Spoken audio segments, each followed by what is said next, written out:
Hi, I'm Loney Hudson, and I'm going to be reading an excerpt from my upcoming book called Tales in Time, Stories of the Past in Kent County, New Brunswick. This story, called Daddy's Fish, is from the memory of Linda Sims when she was 8 years old, and is about her father, Philip Roberts, and Mother Ruth. I didn't have my dad home all week. He worked for the CN Railway and was gone all week. We only had him from Friday to Sunday. Daddy and Mum always got their groceries at Loger's store in Rishabukto. Then they would go visit with Daddy's aunts and cousins in Harcourt, Aunt Pansy Scott, Lucy Young, Aunt Azelia Beers or Alice Scott, Cliff and Blanche Leet or Tom Beers.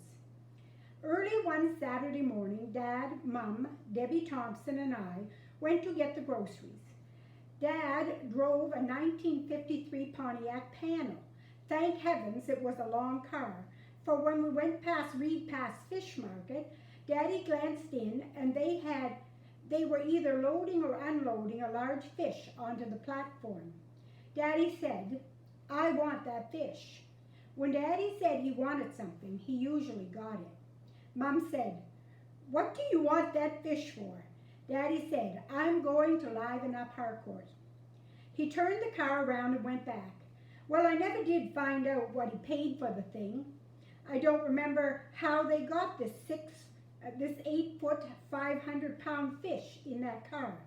But I do remember it was right up against the front seat and the tail was hanging out the back. Well, Daddy, in all of his delight, had his fish tightly stuffed in his car. But to Mum's horror, she still had to get her groceries and get them home without smelling like fish. At least they put your groceries in boxes back then. Well, while Mum was in Loger's store, Daddy showed off his prize to everyone on the street. I don't know if Daddy knew what it was. We just called it a porpoise. He never told us any different. I don't know all the places he went with that fish, but I remember stopping at George and Julie Betts' house. There were lots of kittens there, and as you can imagine, they began hanging around our car. Daddy asked Julia what she was going to do with all those kittens. She said she wanted to get rid of them, all but one particular one that she was going to keep. Well, Daddy wanted that particular one, and remember, Daddy usually got what he wanted.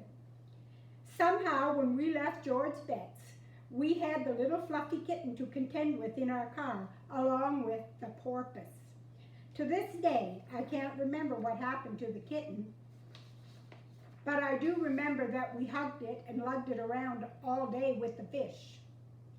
Around noon, we went to Fat Boy's Lunch, owned by Garfield and Chrissy McCleary, on the corner of the 126 and 116 in Harcourt.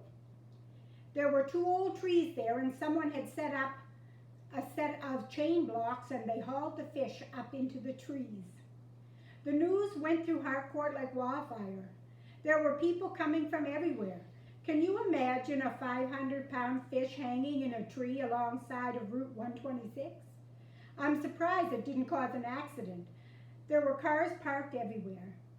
Pictures were being taken and lots of questions asked. My Uncle John Roberts, I believe, was the first one to start cutting up the fish.